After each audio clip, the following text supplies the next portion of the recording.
जिंदगी शुरू कर दी। वो 5 सितारा होटल के प्रेसिडेंशियल सूट में रहने लगा। वो नहाता, आराम करता और महंगे ब्रांड के कपड़े खरीदता। उसे लगने लगा कि इस शरीर का चेहरा अच्छा है और अच्छे कपड़े पहनकर वो और भी प्रभावशाली दिखने लगा। फिर वो अस्पताल गया और नर्सों पर नजर रखने लगा। उसने एक ऐसी नर्स को चुना जिसे पैसों की सख्त जरूरत थी। हुआंग ने उसे पैसे देकर चेयरमैन कांग की सेहत की जानकारी खरीदी। नर्स ने बताया कि चेयरमैन अब ब्रेन डेड हैं, लेकिन एक बार पहले होश में भी आए थे। हुआंग ने उस नर्स से एक पत्र लिखवाया और कहा कि जब चेयरमैन जागे तो ये पत्र सीधे उनके सचिव को दिया जाए। जब सचिव ने वो पत्र पढ़ा तो वो बहुत चौंक गया। अगले दिन कंपनी में एक प्रेजेंटेशन था जिसमें जीउन और हुआंग दोनों शामिल थे। हुआंग ने माइक लेकर जीउन की बात बीच में ही रोक दी और कहा कि बोर्ड को 3 गुप्त प्रोजेक्ट यूली, आईडी और हुआन को बंद कर देना चाहिए। ये सुनकर एक युवक घबरा गया और वहाँ से चला गया। जीउन हैरान रह गई कि हुआंग को कंपनी के इतने गुप्त मामलों के बारे में कैसे पता है। बहुत पूछने पर हुआंग ने बताया कि उन दोनों ने मिलकर 300 अरब रुपए का गबन किया है। इसके बाद शेयर होल्डर की मीटिंग हुई। सचिव ने बताया कि चेयरमैन कांग द्वारा लिखे गए पत्र में कहा गया है कि अब उत्तराधिकार अधिकार खत्म किए जाते हैं। अब कोई भी योग्य व्यक्ति चेयरमैन बनने की दौड़ में शामिल हो सकता है। पहले तो दोनों लोग इस पत्र पर विश्वास नहीं करते, लेकिन बाद में 3 राष्ट्रीय संस्थाओं की पुष्टि भी सामने आ जाती है। सचिव ने कहा कि जब तक नया चेयरमैन नहीं चुना जाता तब तक वो अस्थायी रूप से कंपनी संभालेगा। उसी समय हुआंग वहाँ आता है और कहता है कि वो भी चेयरमैन बनने की दौड़ में शामिल होगा। उधर चेयरमैन कांग सोचते हैं कि उनके बच्चे बहुत लालची हैं। वो तय करते हैं कि जो भी उन्होंने उन्हें दिया है वो धीरे धीरे वापस लिया जाएगा। अब बस अपने पिता के गुस्से का इंतजार करो तुम दोनों नालायक बच्चों। शेयर होल्डर्स की मीटिंग में हुआंग की अचानक एंट्री देखकर हर कोई हैरान रह जाता है। निवेशक खुलकर उसका मजाक उड़ाने लगते हैं। उसके बैकग्राउंड को देखकर किसी को नहीं लगता कि वो चेयरमैन बन सकता है। लोगों को ये सपना उतना ही नामुमकिन लगता है जितना आसमान से तारे तोड़ना। छोटा भाई गुस्से में हुआंग की कॉलर पकड़ लेता है और पूछता है कि उसकी इतनी हिम्मत कैसे हुई, लेकिन हुआंग बिल्कुल शांत रहता है। वो कहता है कि उसे खुद नहीं पता कि क्या हो रहा है। शायद हादसे के बाद उसका व्यवहार अभी भी पूरी तरह सामान्य नहीं हुआ है। छोटा भाई फैसला करता है कि हुआंग को कंपनी से निकाल देना चाहिए। उसका मानना है कि ऐसा इंसान कंपनी के लिए टाइम बॉम्ब जैसा है। लेकिन हुआंग जवाब देता है कि अगर उसे निकाला गया तो पूरी रात में चॉय संग ग्रुप की इज्जत मिट्टी में मिल जाएगी, क्योंकि लोग कहेंगे कि कंपनी एक बेगुनाह इंसान पर जुल्म कर रही है। साथ ही वो इशारा करता है कि छोटे भाई के कई राज भी दुनिया के सामने आ सकते हैं। दूसरी तरफ बड़ी बहन जी यून को घेर लेती है और उसे कंपनी छोड़ने के लिए मजबूर करने की कोशिश करती है। जब अरबों के कारोबार का सवाल हो तब सौतीरे भाई बहन का रिश्ता कोई मायने नहीं रखता। जी यून खुद को बिल्कुल सीधी साधी दिखाने की कोशिश करती है। वो कहती है कि उसे ज्यादा कुछ नहीं चाहिए और अगर उसे कंपनी में एक साधारण आइडल इंटर्न के तौर पर रहने दिया जाए तो वही उसके लिए काफी है। लेकिन चालाक बड़ी बहन इतनी आसानी से भरोसा नहीं करती। वो कहती है कि अगर जी यून अपनी वफादारी साबित करना चाहती है तो उसे ग्रुप के इलाके में मौजूद अपनी कीमती जमीन और इमारत छोड़नी होगी। जी यून इसका विरोध करती है क्योंकि वो प्रॉपर्टी उसके पिता ने उसे तोहफे में दी थी। लेकिन बड़ी बहन और उसके भतीजे के लगातार दबाव के सामने आखिरकार जी यून पीछे हट जाती है। वो समझ जाती है कि अभी नुकसान सहकर आगे बड़ा खेल खेलना बेहतर होगा। मजबूर होकर वो दस्तावेज पर अपना अंगूठा लगा देती है और आधिकारिक तौर पर अपनी सारी संपत्ति अपने भाई बहनों के नाम कर देती है। बड़ी बहन ऐलान करती है कि वो अपने पिता और सौतेली माँ से बदला लेकर रहेगी। उसका कहना है कि उसकी माँ की मौत के कुछ ही समय बाद उसके पिता और घर की नौकरानी एक दूसरे के करीब आ गए थे और कुछ महीनों बाद जी यून का जन्म हो गया। बड़ी बहन को पूरा यकीन है कि उन दोनों का रिश्ता उसकी माँ के जिंदा रहते ही शुरू हो चुका था। बाद में जी यून अपनी माँ को फोन करके बताती है कि उसके दोनों भाई बहन उसे कंपनी में रहने दे रहे हैं। उसकी माँ ये सुनकर बहुत खुश हो जाती है। उसे सच में लगता है कि उसके पति की पहली शादी से हुए बच्चे बहुत अच्छे दिल के हैं। लेकिन अगर उसे कभी पता चल गया कि उसकी बेटी ने सिर्फ एक मामूली इंटर्न की नौकरी के लिए करोड़ों की प्रॉपर्टी छोड़ दी है तो वो शायद सदमे में आ जाएगी। हुआंग ये सब देख रहा होता है, लेकिन उसे बिल्कुल समझ नहीं आता कि जी यून आखिर करना क्या चाहती है। इसके बाद हुआंग चुपके चुपके जी यून पर नजर रखना शुरू कर देता है। उसे पता चलता है कि जी यून अक्सर छोटे मोटे कामों का बहाना बनाकर जुड़वा भाई बहन की जांच करती रहती है। एक दिन वो सफाई कर्मचारियों को खाना खिलाकर उनसे उस केमिकल लैब के बारे में जानकारी निकलवा लेती है जहाँ इस समय मरम्मत का काम चल रहा है। उसकी चालें यही नहीं रुकती। ऑफिस खत्म होने के बाद वो जानबूझकर जुड़वा चेयरमैन के ड्राइवर के पास जाती है और उनकी रोज की गतिविधियों के बारे में जानकारी लेने की कोशिश करती है। अब हुआंग को पूरा यकीन हो जाता है कि जी यून किसी छिपे हुए मकसद के साथ कंपनी में वापस आई है। उसी रात हुआंग फिर से चेयरमैन के ऑफिस में घुसता है और वहाँ से विदेशी करेंसी और सोने का बड़ा खजाना निकालने लगता है। तभी उसे बाहर किसी की आहट सुनाई देती है। वो सावधानी से बाहर देखने जाता है, लेकिन तभी जी यून पीछे से हमला करके उसे पकड़ लेती है। सबसे छोटी बहन हुआंग पर आरोप लगाती है कि वो बहुत चालाक और सोच समझकर चोरी करने वाला चोर है। हुआंग को देखकर जी यून पुलिस बुलाने वाली होती है, लेकिन हुआंग तुरंत उसे रोक देता है। उसे समझ आ जाता है कि इस तरह बहस करने से कुछ नहीं होने वाला, इसलिए वो कहता है कि दोनों किसी सुरक्षित और शांत जगह पर चलकर आराम से बात करें। इसके बाद दोनों बिल्डिंग की छत पर चले जाते हैं। वहाँ जी यून गुस्से में हुआंग का बैग खोलकर उसका सारा सामान जमीन पर फैला देती है। बैग से इतनी बड़ी रकम निकलती है कि कई पीढ़ियां आराम से जी सकती हैं। अब उसके सामने सबूत भी है और गवाह भी,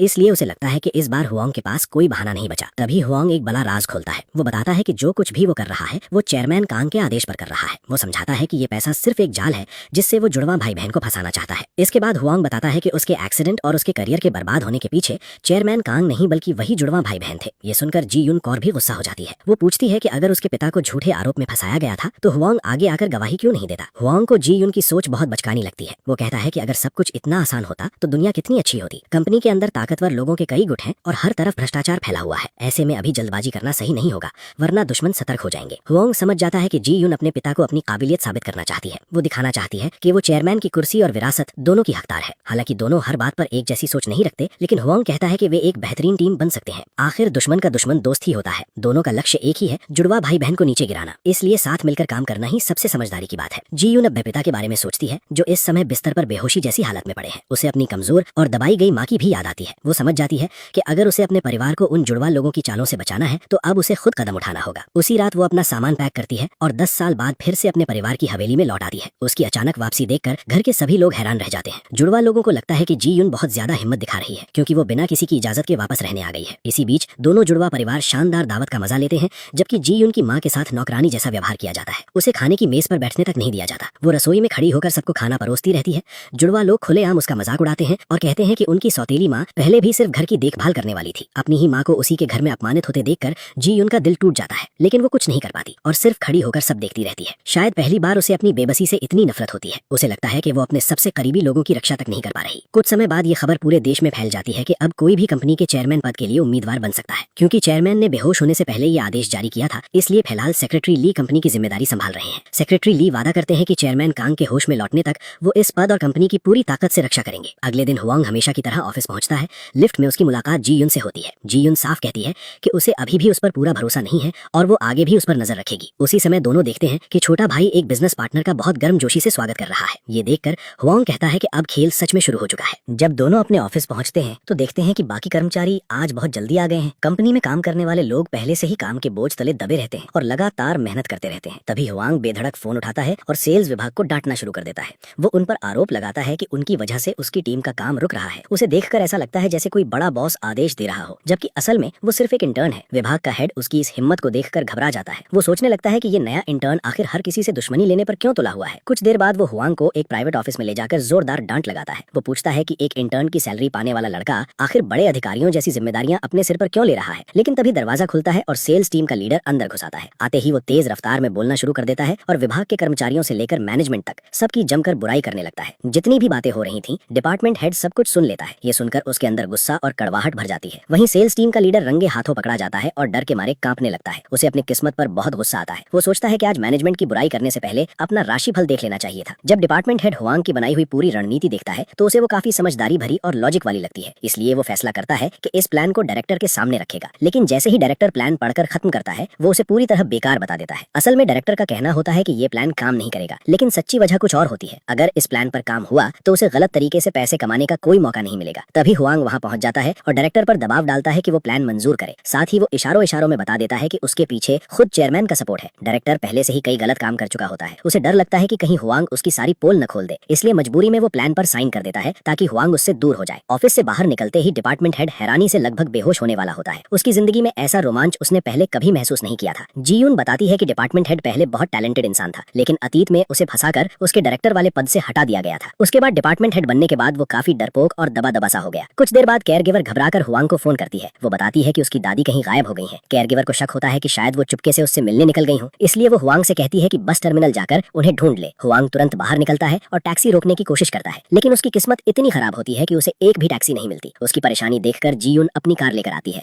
और उसे लिफ्ट देने का ऑफर करती है। दूसरी तरफ छोटा भाई अपने साथियों से मिलता है। सभी लोग इस बात को लेकर परेशान हैं कि अगर चेयरमैन की हालत में कोई बदलाव आ गया तो उनके सारे प्लान बिगड़ सकते हैं, क्योंकि अस्पताल में बेहोश पड़े रहने के बावजूद भी चेयरमैन पूरे ग्रुप को कंट्रोल करने की ताकत रखते हैं। उधर एक और मीटिंग में भतीजे की पत्नी अपने पिता से मिलने जाती है। दोनों मिलकर चोई सुंग ग्रुप पर कब्जा करने की योजना बना रहे होते हैं। पत्नी मीठी मीठी बातें करके अपने पति को समझाती है कि उसे हर हाल में अपनी बड़ी बहन से कंपनी छीन लेनी चाहिए। वो उसे भरोसा दिलाती है कि उसका परिवार और ताकतवर तेहा ग्रुप हमेशा उसके साथ खड़ा रहेगा और उसकी ढाल बनेगा। दूसरी तरफ बड़ी बहन ने अपने छोटे भाई पर नजर रखने के लिए लोगों को लगा रखा होता है। जब उसे पता चलता है कि उसके भाई को पत्नी के परिवार का पूरा सपोर्ट मिल रहा है तो वो भी पीछे नहीं हटती। वो अपने डॉक्टर पति की ताकत का इस्तेमाल करने का फैसला करती है। उसका पति एक डॉक्टर है और एक डॉक्टर के हाथ में किसी की जिंदगी और मौत दोनों का फैसला हो सकता है। इसलिए बड़ी बहन को पूरा भरोसा होता है कि अपने पिता की हालत को वो आसानी से अपने फायदे के लिए इस्तेमाल कर सकती है। इधर हुआंग और जीयुन बस टर्मिनल पहुंच जाते हैं। दोनों हर जगह खोजते हैं, लेकिन दादी का कोई पता नहीं चलता। मुश्किल ये भी होती है कि हुआंग को अपनी दादी का चेहरा तक नहीं पता और उसके पास उनकी एक भी फोटो नहीं होती। खुशनसीबी से कुछ समय बाद एक जवान लड़का दादी को लेकर उनके पास आ जाता है। दादी को डिमेंशिया की बीमारी होती है, इसलिए वो अपने ही पोते को पहचान नहीं पाती। तभी हुआंग को केयरगिवर की एक बात याद आती है। वो उस लड़की के पहने हुए ट्रैक सूट को खरीदने की पेशकश करता है। फिर बदबूदार जैकेट पहनते समय उसे काफी उल्टी जैसा महसूस होता है, लेकिन वो खुद को संभाल लेता है। जैसे ही दादी उसे उन कपड़ों में देखती हैं, वो तुरंत उसे अपना पोता मान लेती हैं। लेकिन हुआंग को उनका प्यार जताना थोड़ा अजीब लगता है। आखिर इस शरीर के अंदर एक 70 साल से ज्यादा उम्र के आदमी की आत्मा है। एक बुजुर्ग महिला का उसे गले लगाना और प्यार करना उसे काफी असहज महसूस कराता है, क्योंकि चेयरमैन कांग की पसंद हमेशा जवान महिलाएं रही हैं और उन्हें अपनी उम्र की महिलाओं में कोई दिलचस्पी नहीं है। इसके बाद हुआंग अपनी दादी को अस्पताल ले जाता है। वहीं जी यून इस मौके का फायदा उठाकर अपने पिता से मिलने चली जाती है। हुआंग पहले ही चेयरमैन कांग के अस्पताल वाले कमरे में छिपे हुए कैमरे लगवा चुका होता है। वो एक नर्स को पैसों से भरा बैग देता है और उससे से कहता है कि चेयरमैन कांग और उसकी दादी दोनों का खास ध्यान रखे। अगली सुबह डिपार्टमेंट हेड की टीम पूरी तैयारी के साथ निकलती है। आज उनका मिशन गोदाम में रखे सामान की जांच करना होता है, लेकिन जैसे ही वो वहाँ पहुँचते हैं कुछ लोग उनका रास्ता रोककर खड़े मिलते हैं। जब बातों से मामला बिल्कुल भी सुलझ नहीं पाया तो दोनों गुटों के बीच जबरदस्त मारपीट शुरू हो गई। टीम के कुछ लोग गुंडों को रोकने में लग गए ताकि 4 लोग अंदर जाकर जांच कर सकें। तभी एक गुंडा किसी तरह निकल भागा और जल्दी से डायरेक्टर सॉन्ग को फोन करके पूरी खबर दे दी। उधर होवांग और जियोन पहले से ही छिपकर बैठे थे। वे सही मौके का इंतजार कर रहे थे ताकि जैसे ही डायरेक्टर सॉन्ग निकले वे उसका पीछा कर सकें। पीछा करते करते उन्हें पता चला कि डायरेक्टर सॉन्ग सीधे तायहा ग्रुप के चेयरमैन ना की निजी घर पहुंचा है। अब छोटे भाई की पूरी साजिश सामने आ गई। वो अपने ससुर की मदद से चॉइस सॉन्ग ग्रुप पर कब्जा करना चाहता था। होवांग ने कहा कि अब जाल खींचने का समय आ गया है। छोटे भाई द्वारा गबन किए गए 300 बिलियन वॉन वापस हासिल कर लिए गए थे, वो भी ब्याज समेत। ये सुनकर छोटे भाई की हालत ऐसी हो गई जैसे वो जलते अंगारों पर बैठा हो। थोड़ी ही देर में उसे पता चला कि डायरेक्टर सॉन्ग पैसे लेकर गायब हो गया है। जो 300 बिलियन वॉन अभी अभी हड़पे गए थे वे पल भर में हवा हो गए। गुस्से से पागल हुआ छोटा भाई चिल्लाने लगा और हर हाल में डायरेक्टर सॉन्ग को पकड़ने का आदेश दे दिया। बड़ी बहन को भी डायरेक्टर सॉन्ग के भागने की खबर मिल गई। उसे लगा कि इस पूरे खेल का असली मास्टरमाइंड चेयरमैन ना है। उसे अपने भोले छोटे भाई पर तरस आया जो अपनी पत्नी और ससुर के हाथों पूरी तरह इस्तेमाल हो रहा था और उसे इसका एहसास तक नहीं था। लेकिन भाई की मुसीबत देखकर वो खुश थी। उसने तय कर लिया कि इसी मौके का फायदा उठाकर वो अपने भाई को पूरी तरह बर्बाद कर देगी। दूसरी तरफ डायरेक्टर सॉन्ग एक तय जगह पर पहुंचा और पैसे अपनी पत्नी और बच्चे को सौंप दिए। उसने कहा कि वे तुरंत बंदरगाह जाएं और देश छोड़कर भाग निकले। परिवार से अलग होने के कुछ ही देर बाद एक गाड़ी अचानक उसके सामने आकर रास्ता रोक देती है। उधर चेयरमैन ना खुद को इस खेल का सबसे बड़ा विजेता समझ रहा था। बिना ज्यादा मेहनत किए 300 बिलियन वॉन हाथ लगने से वो बेहद खुश था। सारा काला पैसा पहले ही एक डिजिटल वॉलेट में ट्रांसफर हो चुका था। इतनी बड़ी रकम का पासवर्ड उसके पास था, इसलिए उसके चेहरे से मुस्कान हट ही नहीं रही थी। लेकिन चेयरमैन ना बेहद निर्दयी इंसान था। वो चाहता था कि पीछे कोई सबूत या गवाह बिल्कुल न बचे। वापस डायरेक्टर सॉन्ग की तरफ आते हैं। उसका रास्ता रोकने वाला कोई और नहीं बल्कि होवांग था। होवांग ने उससे 300 बिलियन वॉन वाले डिजिटल अकाउंट का कोड मांगा। पहले तो डायरेक्टर सॉन्ग ने साफ मना कर दिया। तब होवांग ने उसे एक ऐसा सच दिखाया जिसने उसके होश उड़ा दिए। असल में चेयरमैन ना ने उसके पेमेंट वाले ब्रीफकेस में बम फिट कर रखा था। अगर होवांग बीच में ना आता तो डायरेक्टर सॉन्ग की बहुत दर्दनाक मौत हो सकती थी। यहाँ तक कि होवांग भी हैरान था कि बूढ़ा ना इतना खतरनाक खेल खेल सकता है। इसके बाद होवांग ने डायरेक्टर सॉन्ग को कुछ पैसे दिए और कहा कि वो अपने परिवार के साथ कहीं दूर जाकर नई जिंदगी शुरू कर ले। बदले में होवांग ने 300 बिलियन वॉन वाले डिजिटल अकाउंट का कोड अपने पास ले लिया। जियून ये सब देखकर बुरी तरह डर गई। उसे यकीन नहीं हो रहा था कि पैसे के लिए लोग कितने बेरहम और खतरनाक बन सकते हैं। अब जियून को धीरे धीरे होवांग की जबरदस्त काबिलियत पर भरोसा होने लगा था। उसने कहा कि वो आगे से उसके साथ मिलकर काम करने को तैयार है। मजाक में उसने कहा कि अब से चावल वो खाएगी और थोड़ी खिचड़ी होवांग को भी दे दिया करेगी। होवांग ने कहा कि उन्हें मिलकर मेहनत करनी होगी ताकि चेयरमैन काम को फिर से उसका पूरा बिजनेस साम्राज्य वापस मिल सके जो इस समय जुड़वा भाई बहनों के कब्जे में है। उधर चेयरमैन ना जब डिजिटल अकाउंट में लॉगिन करने पहुंचा तो वो अंदर जा ही नहीं पाया। तभी उसे समझ आया कि डायरेक्टर सॉन्ग ने उसे धोखा दे दिया है। ये बात पता चलते ही बूढ़ा ना गुस्से से आग बबूला हो गया। असिस्टेंट ने बताया कि एक्सीडेंट वाली जगह पर डायरेक्टर सॉन्ग की लाश नहीं मिली, लेकिन उन्होंने पहले ही अपने लोगों को वहाँ भेज दिया था ताकि बाद में कोई परेशानी खड़ी ना हो। ये सुनकर चेयरमैन ना ने अपने आदमियों को आदेश दिया कि जल्दी पता लगाओ आखिर कौन था जिसने डायरेक्टर सॉन्ग को उसके खिलाफ जाने के लिए उकसाया था। अगली सुबह सब लोग हमेशा की तरह ऑफिस पहुंच गए। डायरेक्टर भी विभाग में आया और सबकी जमकर तारीफ करने लगा। फिर उसने पूछा कि होवांग कहाँ गया है, क्योंकि उसे ऑफिस में वो दिखाई नहीं दे रहा था। ये सुनकर डिपार्टमेंट हेड को झूठ बोलना पड़ा। उसने कहा कि होवांग वॉशरूम गया हुआ है। डायरेक्टर ने कहा कि इस मिशन की सफलता पर वो सबको डिनर खिलाएगा। उसके जाने के बाद डिपार्टमेंट हेड ने तुरंत होवांग को फोन लगाया। असल में होवांग ने उस दिन छुट्टी ली हुई थी और एक होटल के बाथटब में आराम कर रहा था। डिपार्टमेंट हेड ने बताया कि डायरेक्टर सेलिब्रेशन डिनर रख रहा है और सबकी मौजूदगी जरूरी है। होवांग का बिल्कुल मन नहीं था, लेकिन फिर भी मजबूरी में उसे वहाँ जाना पड़ा। वो डायरेक्टर अपनी कंजूसी के लिए काफी मशहूर था। ऊपर से कहता था कि सब जितना चाहे खाओ, लेकिन पैसे खर्च करने में उसकी जान निकलती थी। महंगे और हेल्दी बीफ की जगह उसने सिर्फ पोर्क ऑर्डर करने पर मजबूर कर दिया ताकि खर्च कम हो। खाने के दौरान भी वो लगातार जीयुन को इधर उधर के काम बताता रहा। कभी बियर डालने को कहता तो कभी सबका मनोरंजन करने को। जीयुन को पहले से ही ऐसे छोटे मोटे काम करने की आदत पड़ चुकी थी, इसलिए उसने कोई शिकायत नहीं की। लेकिन ये सब देखकर होवांग को बहुत बुरा लगा। होवांग के शरीर में मौजूद चेयरमैन कांग की आत्मा अपनी सबसे छोटी बेटी को इस तरह दूसरों के हाथों परेशान होते देखकर दुखी हो गई। जिस बेटी को वो बहुत प्यार करता था और जिसे कभी डांट तक नहीं सकता था, आज वही एक नौकरानी की तरह इस घटिया डायरेक्टर के आदेश मान रही थी। गुस्से में आकर होवांग ने उस दोहरे चेहरे वाले डायरेक्टर को चुनौती दे दी। उसने कहा कि दोनों के बीच एक शर्त लगेगी। मुकाबला होगा शराब पीने का। अगर होवांग हार गया तो सबको डायरेक्टर के साथ आगे की पार्टी में भी जाना पड़ेगा, लेकिन अगर डायरेक्टर हार गया तो आज के बाद वो ऐसी फर्जी सेलिब्रेशन पार्टियां नहीं रखेगा। अगर कर्मचारियों को इनाम देना है तो सीधे दिखावा करने के बजाय सीधे कैश दे दिया करे। वैसे भी चेयरमैन कांग की एक खास बात थी, शराब पीने में उसे कोई हरा नहीं सकता था। दुनिया में ऐसा इंसान अभी पैदा ही नहीं हुआ था जो उसके बराबर टिक सके। पहले भी हर बार डायरेक्टर चेयरमैन कांग से बुरी तरह हारता था और इस बार भी कुछ अलग नहीं हुआ। थोड़ी ही देर में डायरेक्टर पूरी तरह धुत होकर गिर पड़ा, जबकि होवांग बिल्कुल होश में था। ये देखकर सब लोग खुश हो गए क्योंकि होवांग की वजह से उन्हें इस छुपे हुए टॉर्चर से छुटकारा मिल गया था। दयालु जीयुन से अपने पूरी तरह नशे में धुत डिपार्टमेंट हेड को सड़क किनारे छोड़ना नहीं हुआ। उसने कहा कि वो उसे घर छोड़ देगी, लेकिन होवांग ने ये जिम्मेदारी खुद ले ली। आखिर जीयुन एक लड़की थी, उसके लिए ये सब करना आसान नहीं था। अगली सुबह डिपार्टमेंट हेड की आंख खुली तो वो होटल के प्रेसिडेंशियल स्वीट में था। एक साधारण और गरीब इंसान होने के कारण उसने अपनी जिंदगी में कभी इतनी लग्जरी नहीं देखी थी। उसे सबसे ज्यादा हैरानी तब हुई जब उसने वहाँ होवांग को भी देखा। मिस्टर बैक को लगा कि होवांग चेयरमैन कांग से मिले मुआवजे के पैसों को बहुत फिजूल तरीके से उड़ा रहा है। उसके हिसाब से ये एक ऐसे नौजवान की हरकत थी जिसे अभी दुनिया की समझ नहीं थी। मिस्टर बैक ने होवांग को समझाया कि जिंदगी अभी बहुत लंबी है और आगे कई कामों में पैसों की जरूरत पड़ेगी। पड़ेगी। जवान लोगों को बचत करना सीखना चाहिए ताकि बुढ़ापे में आराम से रह सकें। फिर उसने हुआंग को अपने साथ किराए के कमरे में रहने का ऑफर दिया। दोनों आधा आधा किराया दे देंगे, लेकिन हुआंग ने बिना पलक झपकाए एक बड़ा झूठ बोल दिया। उसने कहा कि वो चेयरमैन कांग का सबसे छोटा बेटा है, वही बेटा जिसे चेयरमैन कांग हमेशा छुपकर सुरक्षा देता था। अब जब चेयरमैन कांग के साथ ये हादसा हुआ है तो वो वापस कंपनी में लौटा है। उसका मकसद सिर्फ एक है, उस इंसान को ढूंढना जिसने चेयरमैन कांग को नुकसान पहुंचाया। हुआंग ने मिस्टर बैक के पुराने केस के बारे में भी बात की। उस टाइम ट्विंस ने बहुत प्रॉब्लम क्रिएट की थी और मिस्टर बैक को जबरदस्ती ब्लेम लेने पर मजबूर कर दिया था। चेयरमैन कांग को पता था कि मिस्टर बैक को फंसाया गया है, इसलिए उन्हें अंदर से बहुत गिल्ट फील होता था, लेकिन ट्विंस को प्रोटेक्ट करने के लिए वो कुछ नहीं कर पाए और मिस्टर बैक को नुकसान उठाना पड़ा। हुआंग ने कहा कि उसने अपने फादर की रिक्वेस्ट एक्सेप्ट कर ली है, आगे चलकर वो मिस्टर बैक का ध्यान रखेगा और उसे कंपनसेशन भी देगा और बदले में मिस्टर बैक को हुआंग के साथ मिलकर ट्विंस को गिराने वाले मिशन में हेल्प करनी होगी। उसके बाद हुआंग ने मिस्टर बैक को head to toe expensive luxury brands पहना दिए। सच में लग रहा था जैसे पैसा खर्च करना कोई बात ही नहीं है। हुआंग ने मिस्टर बैक को अपनी सुपर कार भी चलाने दी ताकि वो उसे ऑफिस ले जा सके। मिस्टर बैक को अचानक लगा कि हुआंग कितना पावरफुल और इंप्रेसिव है, जैसे कोई वेल्थ का गॉड हो। जब वो लोग कंपनी पहुंचे, मिस्टर बैक जल्दी से कार से उतर के हुआंग के लिए डोर भी ओपन करने लगा। उसका इतना रिस्पेक्ट और बॉस जैसा बिहेवियर जी यून ने देख लिया। वो तुरंत आकर हुआंग से पूछने लगी कि मिस्टर बैक ने हुआंग के साथ ऐसा क्यों किया। मिस्टर बैक लगभग स्लिप करके ये बोल ही देता कि हुआंग असल में चेयरमैन कांग का इलेजिटिमेट बेटा है, लेकिन हुआंग ने टाइम पर उसका मुंह कवर कर दिया ताकि जी यून के सामने ये बात रिवील न हो जाए। उधर डायरेक्टर सॉन्ग के एक्सीडेंट की इन्वेस्टिगेशन पुलिस कर रही थी। पुलिस कॉन्ग्लोमरेट में आई और नेफ्यू से स्टेटमेंट लेने लगी। जी यून ट्विंस को देखकर जल्दी से साइड हो गई, क्योंकि पहले उसने प्रॉमिस किया था कि वो उनसे दूर रहेगी। नेफ्यू से जब पुलिस ने पूछताछ की तो वो काफी अनकंफर्टेबल लग रहा था। शायद उसका गिल्ट उसे अंदर से खा रहा था, इसलिए वो बहुत एंग्शियस था। प्रॉब्लम्स यही नहीं रुकी। डायरेक्टर सॉन्ग का सेक्रेटरी अचानक गायब हो गया तो ली ने बोर्ड मीटिंग बुला ली। शेयर होल्डर्स लगातार नेफ्यू से डायरेक्टर सॉन्ग के डिसअपीयरेंस के बारे में सवाल करने लगे। नेफ्यू ने कवर करने की कोशिश की और कहा कि डायरेक्टर सॉन्ग ने पहले ही खुद रेजिग्नेशन दे दिया था, लेकिन उसकी बड़ी बहन ने बात आगे बढ़ने नहीं दी। उसने सबके सामने सच बता दिया कि डायरेक्टर सॉन्ग को उसके छोटे भाई ने ही फायर किया था। सबके सामने इतनी बेइज्जती होने से छोटा भाई बहुत गुस्से में आ गया। उसने डायरेक्टर सॉन्ग से और भी ज्यादा नफरत करनी शुरू कर दी, क्योंकि उसे लग रहा था कि उसने उसे ट्रेट किया है। अब वो बुरी तरह फंस गया था, पैसे भी चले गए और ब्लेम भी उसी पर आ गया। बड़ी बहन ने अपना ट्रम्प कार्ड निकाला, सिरिन बैटरी प्रोजेक्ट। छोटा भाई अच्छी तरह जानता था कि ये बस एक तरह का स्कैम है जिसमें पब्लिक फंड्स को मिसयूज करके पैसा निकालने का प्लान है। जब छोटा भाई गुस्से में अपने ऑफिस वापस गया तो वहाँ उसकी वाइफ पहले से वेट कर रही थी। वो चेयरमैन ना के ऑर्डर पर आई थी ताकि वो जान सके कि छोटा भाई ही डायरेक्टर सॉन्ग के पीछे मास्टरमाइंड है या नहीं। उधर हुआंग एंशियन सीपोर्ट प्रोजेक्ट की डिटेल्स देख रहा था। ये प्रोजेक्ट बहुत बड़ा और प्रॉफिटेबल था। उसे पता था कि ट्विंस इस अपॉर्चुनिटी को बिल्कुल मिस नहीं करेंगे। हुआंग का प्लान था कि इस प्रोजेक्ट का यूज करके वो दोनों ट्विंस के बीच और ज्यादा कॉन्फ्लिक्ट क्रिएट करे। फिर हुआंग ने बड़ी बहन से मिलकर बिजनेस पार्टनरशिप की बात की। उसने प्रॉमिस किया कि वो उसके छोटे भाई को गिराने में हेल्प करेगा। उसके बाद हुआंग ने जी यून को भी साथ ले लिया और डिपार्टमेंट हेड को वही काम पर लगा दिया जो बाकी लोगों के काम थे। और आखिर में हुआंग ने नेफ्यू के नाम का यूज करके एंशियन प्रोजेक्ट के असिस्टेंट के साथ मीटिंग फिक्स कर दी। उनके पास मीटिंग की जगह पहुंचने के लिए सिर्फ 1 घंटा था। हुआंग ने जे यून को कहा कि वो शांत बैठी रहे और फिर उसने कार का एक्सेलरेटर दबा दिया और गाड़ी पूरी स्पीड में भगा दी। दोनों एक कैफे में पहुंचे जहां उनकी मीटिंग प्रोविंशियल गवर्नर के सेक्रेटरी से होनी थी। मेयर चुनाव बिल्कुल पास था, इसीलिए सब कुछ काफी सेंसिटिव था। सेक्रेटरी भी बहुत सावधानी से काम कर रही थी। उसने हुआंग और गेयून दोनों की पहचान अच्छे से चेक की। गवर्नर को चुनाव जीतने के लिए पैसों की बहुत जरूरत थी, क्योंकि थोड़ी फंडिंग से काम आसान हो जाता है। फिर सेक्रेटरी ने अपना प्लान बताने को कहा। अगर प्लान सही लगा और उनकी नीयत ठीक लगी तो वो साथ काम कर सकते थे। मिस गेयून ने सुझाव दिया कि गंगवोन प्रोजेक्ट बड़ी जुड़वा बहन को दे दिया जाए। चॉइसुंग ग्रुप भी जल्द ही गंगवोन आने वाला था, इसीलिए उस समय पर साथ काम करना ही सबसे समझदारी का फैसला था। मिस्टर हुआंग ने भी कहा कि अगर गवर्नर उनके साथ काम करेगा तो उसे नुकसान नहीं होगा। ये डील 2 काम एक साथ वाली होगी। एक तरफ कोयले की वजह से हो रहे प्रदूषण की समस्या भी हल हो जाएगी और दूसरी तरफ शहर के बेरोजगार लोगों को नौकरी भी मिल जाएगी। हुआंग ने बहुत तेज और प्रेशर वाला तरीका अपनाया। वो लगातार जल्दी जल्दी बोलता रहा, अपनी बातें दोहराता रहा, एक के बाद एक सवाल करता रहा और सेक्रेटरी को शांत होकर सोचने का समय ही नहीं दिया। मिस गेयून को हुआंग का कॉन्फिडेंस और शांत स्वभाव बहुत पसंद आया। चाहे हालात कितनी भी मुश्किल या खतरनाक हो, हुआंग हमेशा कंट्रोल में रहता था। फिर बेटी ने चेयरमैन ना को बताया कि छोटा भाई डायरेक्टर सॉन्ग को सपोर्ट नहीं कर रहा है। इसके बाद दोनों ने तय किया कि सारा इल्जाम बड़ी जुड़वा बहन पर डाल दिया जाए ताकि दोनों बहनों के बीच रिश्ता टूट जाए। शाम को विला में मिसेस को अपने सौतेले बच्चों की सेवा कर रही थी, वो भी मजबूरी में। एक लड़के ने अपनी सौतेली दादी को किचन में जाकर खाना लाने को कहा। तभी छोटे भाई की पत्नी घर आ गई और बताया कि उसका पति आज रात घर पे नहीं खाएगा क्योंकि वो दोस्त से मीटिंग में बिजी है। बाद में मिसेस को खुद खाना बैठना चाहती थी, लेकिन बड़ी जुड़वा बहन ने उसे फिर से किचन में भेज दिया कि वो अपने भाई के लिए हैंगओवर सूप बनाए। उधर छोटा भाई और चेयरमैन ना गवर्नर के साथ डिनर कर रहे थे। उनका मकसद गंगवोन पोर्ट प्रोजेक्ट को छोटी जुड़वा के बच्चे के नाम कराना था। खाना खत्म करने के बाद सब जाने की तैयारी करने लगे। गवर्नर की पत्नी ने एक सूटकेस भी कार के ट्रंक में रख दिया। मिस्टर बैक ने ये सब छुपकर कैमरे में रिकॉर्ड कर लिया। इधर मिस्टर हुआंग को लगा कि मिस गियोन को अकेले घर नहीं भेजना चाहिए, इसलिए वो उसे खुद उसके घर तक छोड़ने गया। जब वो घर पहुंची, मिसेस को अपनी बेटी को देखकर बाहर दौड़ कर आई। मिस्टर हुआंग ने उन्हें देखा तो उसका दिल भर आया। वो सीधे उनके पास जाना चाहता था। चेयरमैन कांग की आत्मा को भी बहुत दुख हुआ जब उसने देखा कि उसकी पत्नी कितनी कमजोर हो गई है। उसे समझ आ गया कि इस घर में सिर्फ उसकी पत्नी ही उससे सच में प्यार करती थी। मिसेस को अब भी यकीन नहीं था कि चेयरमैन कांग एक्सीडेंट करके भाग सकता है। वो बहुत रो रही थी। जियोन ने अपनी माँ को संभाला और उन्हें शांत किया। मिसेस को थोड़ा शर्मिंदा हो गई क्योंकि उसने हुआंग के सामने रो दिया था, इसलिए उसने माफी मांगी। अंदर जाकर जियोन ने देखा कि डाइनिंग टेबल बहुत गंदी पड़ी थी। मिसेस को फिर किचन में जाने लगी, लेकिन जियोन ने उसे रोक दिया। उसने फैसला किया कि आज खाना ऑर्डर कर लेते हैं ताकि माँ आराम कर सके। माँ बेटी ने मिलकर खाना खाया और बियर भी पी। काफी समय बाद दोनों को ऐसा रिलैक्स पल मिला। जियोन को अपनी माँ को खुश देखकर अच्छा लगा। बाद में उसने अपनी माँ को सुला दिया और खुद घर साफ करने लग गई। उसने सारे बर्तन अच्छे से धोकर चमका दिए। उसे समझ आ गया कि इस फैमिली ने उसकी माँ का बहुत ज्यादा फायदा उठाया है। अगली सुबह मिसेस को उठती है और देखती है कि उसकी बेटी वापस आ गई है और उसके साथ बाहर से लाए हुए खाने के बड़े बड़े बैग भी हैं। जैसे ही दोनों ट्विंस वाले घरों के लोग उठते हैं वो तुरंत खाना मांगने लगते हैं। मिस जियोन खाने को प्लेट में सजाने का काम करती है और मिसेस को उसे टेबल तक ले जाकर परोसती है। सब लोग खाना खाकर बहुत खुश हो जाते हैं। सबको खाना बहुत टेस्टी लगता है और वो पूरी तरह संतुष्ट हो जाते हैं। मिसेस को अपनी बेटी के साथ किचन में खुशी से सेलिब्रेट करती है। अब उसे एक नया तरीका आ गया था जिससे काम आसान हो गया था। इससे वो अपना काफी आराम का समय भी बचा सकती थी। इधर सुबह मिस्टर बैक मिस्टर हुआंग से मिलने आता है। उसके पास थोड़े पैसे आ गए थे तो वो खुलकर खर्च करने लगता है। मिस्टर हुआंग उसे देखकर सोचता है कि इसके कपड़े कितने अजीब और चमकीले हैं, पूरा फ्लोरल और शोर मचाने वाला स्टाइल, जिससे उसकी आंखों को तकलीफ सी होती है। फिर भी मिस्टर हुआंग उसकी बड़ी चालाकी से उसकी तेज काम करने की तारीफ करता है और कहता है कि आगे भी वो उसी पर काफी भरोसा करेगा और उसे कभी नुकसान नहीं होने देगा। इसके बाद वो उसे एक नया काम देता है जांच करने के लिए कि छोटे भाई ने गवर्नर के इलेक्शन कैंपेन में कितना पैसा लगाया है। अगले दिन मिस्टर बैक मेहनत करके जो जानकारी निकालता है वो खुशी खुशी रिपोर्ट लेकर आ जाता है। फिर मिस्टर हुआंग वो रिपोर्ट लेकर बड़ी बहन ट्विन के पास जाता है। जैसे ही उसे वो रिपोर्ट मिलती है वो बहुत गुस्सा हो जाती है और तुरंत कहती है कि आज ही मिस्टर हुआंग को हटा दिया जाए। लेकिन जैसे ही ऑर्डर लागू होने वाला होता है तभी गवर्नर का सेक्रेटरी अंदर आ जाता है। वो बताती है कि गवर्नर ने बड़ी बहन ट्विन के साथ काम करने के लिए हाँ कर दी है। ये सुनकर वो बहुत खुश हो जाती है। उसे लगता है अब उसकी जीत बहुत करीब है। उसी समय मिस्टर हुआंग गेम पलट देता है। वो सेक्रेटरी को सख्ती से डांटता है और कहता है कि उसने बड़ी बहन का अपमान किया है। वो कई शर्तें और मांगे रख देता है जिससे गवर्नर की टीम को भी समझौता करना पड़ता है। उसका ये घमंडी रवैया सेक्रेटरी को बहुत गुस्सा दिला देता है। उसे लगता है कि मिस्टर हुआंग ने उसका कीमती समय बर्बाद कर दिया। उधर बड़ी बहन ट्विन भी बहुत परेशान हो जाती है क्योंकि उसका बड़ा डील लगभग बिगड़ जाता है। लेकिन मिस्टर हुआंग शांत होकर कहता है कि असली जीत उन्हीं की हुई है। तभी टीवी पर खबर आती है कि प्रांतीय गवर्नर ने इस्तीफा दे दिया है। असल में मिस्टर हुआंग ने गवर्नर की रिश्वत लेते हुए फोटो सीधे उसे भेज दी थी। मिस जियोन ने भी फोन करके उसे धमकाया था और उसे पद छोड़ने के लिए मजबूर कर दिया था। उधर छोटा भाई ये सुनकर बहुत गुस्सा हो जाता है कि जिस कैंडिडेट पर उसने पैसा लगाया था उसने बीच में ही उसे धोखा दे दिया। वो गवर्नर को कॉल करके पूछता है और उसे पता चलता है कि किसी ने पूरा सौदा बिगाड़ दिया है। इसके बाद उसे खबर मिलती है कि बड़ी बहन ट्विन ने गैंगवॉन पोर्ट प्रोजेक्ट हासिल कर लिया है। वो तुरंत प्रेस कॉन्फ्रेंस में पहुंच जाता है और अपनी बहन से पूछता है कि उसने उसका प्रोजेक्ट क्यों छीन लिया। वो कहता है कि चाहे उसे चेयरमैन की कुर्सी कितनी भी चाहिए हो लेकिन उसे अपने ही भाई से प्रोजेक्ट नहीं छीनना चाहिए था। सेक्रेटरी ली कहता है कि बड़ी बहन एक साथ कई जिम्मेदारियां संभाल रही है, इसलिए उसे डर है कि वो इस प्रोजेक्ट को अच्छे से मैनेज नहीं कर पाएगी। छोटा भाई भी इस बात से सहमत हो जाता है लेकिन बड़ी बहन कॉन्फिडेंटली कहती है कि इतने बड़े प्रोजेक्ट को संभालने की काबिलियत सिर्फ उसी में है। आखिर में सेक्रेटरी ली को उसे प्रोजेक्ट देने की अनुमति देनी पड़ती है क्योंकि गवर्नर के गिरने के बाद छोटे भाई की ताकत और सपोर्ट काफी कमजोर हो चुका होता है। छोटा भाई अपनी बहन से हार मानने को तैयार नहीं था, इसलिए वो उसके पीछे पीछे दौड़ता हुआ सबके सामने उसे रोकने आ गया। वहाँ बिजनेस पार्टनर भी मौजूद थे, इसलिए बड़ी जुड़वा बहन के लिए अब आगे झगड़ा करना सही नहीं लगा। उसने अपने सेक्रेटरी को कहा कि उसके भाई को रोक लो और फिर वो पार्टनर्स के साथ वहाँ से चली गई। भाई बहन के बीच का ये टॉक्सिक रिश्ता धीरे धीरे टूटता हुआ देखकर मिस्टर हुआंग और मिस जियोन वहीं पर खुश हो गए। ये पूरा सीन सेक्रेटरी ली के लोगों ने रिकॉर्ड कर लिया।